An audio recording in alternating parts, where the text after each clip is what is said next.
Hello కానమూకు కథావచనం మోహనవచనం పరిజ్ఞాన హితభాండం నిత్య చదువరి శ్రోతలకు ఆహ్వానం నమస్కారం. చదవదగునెవరు రాసిన తదుపరి చదివిన వెంటనే మరువక పలువురికి వినిపింపబూనినా అది ఏ పరిజ్ఞాన హితభాండమవుపో మహిళ మోహనవచనమై విరాజిల్లు. పరిజ్ఞాన హితభాండం లక్ష్యం ప్రతివారీ సమాచార హక్కు, తెలుసుకునే హక్కు సైతం జీవించే హక్కుతో సమానం. ఆ స్ఫూర్తితోనే ఇప్పుడు ఈనాడు సమాచార సౌజన్యంగా అడవికి పెద్ద పులి వేట రారాజు అనేటువంటి అంశాన్ని మన కానమోకు కథావచన శ్రోతలకు అవగాహన నిమిత్తం ఇప్పుడు వినిపిస్తాను, వినండి. అడవికి పెద్ద పులి వేట రారాజు. ఇక వినండి.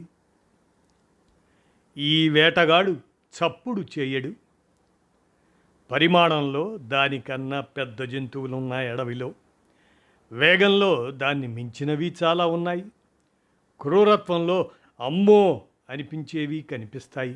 కానీ అడవికి పెద్ద పులి రారాజు ఎందుకయింది, దాని వేట ఎందుకు ప్రత్యేకం అనేది పరిశీలిస్తే పెద్ద పులి నడకలో రాజసం ఉంటుంది. మనుషులు కనిపిస్తే మిగతా జంతువులు పరిగెత్తుకుంటూ దూరంగా పోతే పెద్ద పులి మాత్రం ఒక్క క్షణం అలా చూసి మళ్ళీ తన నడకను కొనసాగిస్తుంది. నిశ్శబ్దంగా కదులుతూ నడిచినా పరిగెత్తినా శబ్దం వినిపించదు. పాదాల అడుగున ఉండే మృదువైన కుషన్ లాంటి నిర్మాణాలు శబ్దాన్ని పూర్తిగా తగ్గిస్తాయి. ఈ నిశ్శబ్ద కదలికే వేటలో పులి విజయ రహస్యం.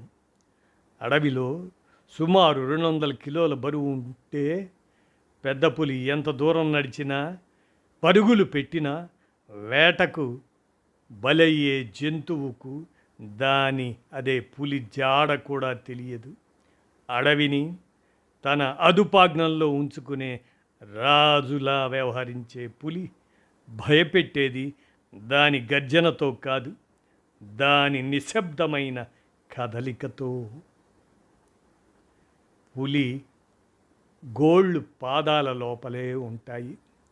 వేటాడే చివరి క్షణంలోనే ఆ గోళ్ళు బయటికి తీస్తాయి. దాడి తర్వాత లోపలికి ముడుచుకుంటాయి ఆ గోళ్ళు. ఇదంతా కూడా మనకి విమానం గాల్లోకి ఎగిరిన వెంటనే చక్రాలు లోపలికి ముడుచుకుంటున్నట్లుగా ఈ ప్రత్యేక లక్షణమే పెద్ద పులిని ప్రపంచంలో అత్యంత శక్తివంతమైన నిశ్శబ్ద వేటగాడిగా నిలబెడుతుంది. మరి పెద్ద పులి దాడి ప్రత్యేకంగా ఉంటుంది. గోర్లు దంతాలే ఆయుధంగా వేటాడే జంతువు గొంతు మెడను లక్ష్యంగా చేసుకుంటుంది. పెద్ద పులి వెన్నెముక నరాల వ్యవస్థను దెబ్బతీసి శ్వాస ఆగిపోయే వరకు వదలదు ఆ వేటాడబడిన జంతువు. పెద్ద పులి ఒంటరిగానే జీవిస్తుంది. తన ఆవాసంలోకి ఇతర పులులను రానియదు. ఆడపులులు వాటి సంతాన బాధ్యతలను 2 ఏళ్ల వరకు చూస్తాయి. ఆవాసం సరిహద్దుల ఏర్పాటు, అడవిలో జాగ్రత్తగా ఉండటం, వేటాడే విధానం నేర్పిస్తాయి.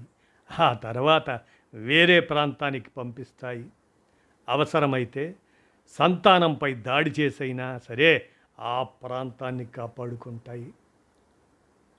మరి ఒక పులి ఆరోగ్యంగా జీవించాలంటే సుమారు 50 చదరపు కిలోమీటర్లు అంటే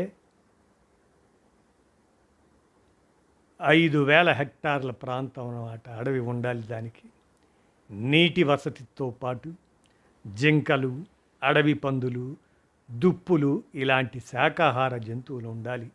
ఏడాదికి సుమారుగా 50 జంతువులను వేటాడి తింటుంది. ఒకసారి ఆకలి తీరితే మళ్ళీ వారం రోజుల వరకు వేటాడదు. ఆహారం వృధా చేయదు. దేశంలో సుమారు 70% పైగా నదీ తీర ప్రాంతాల్లో టైగర్ రిజర్వులు ఉన్నాయి.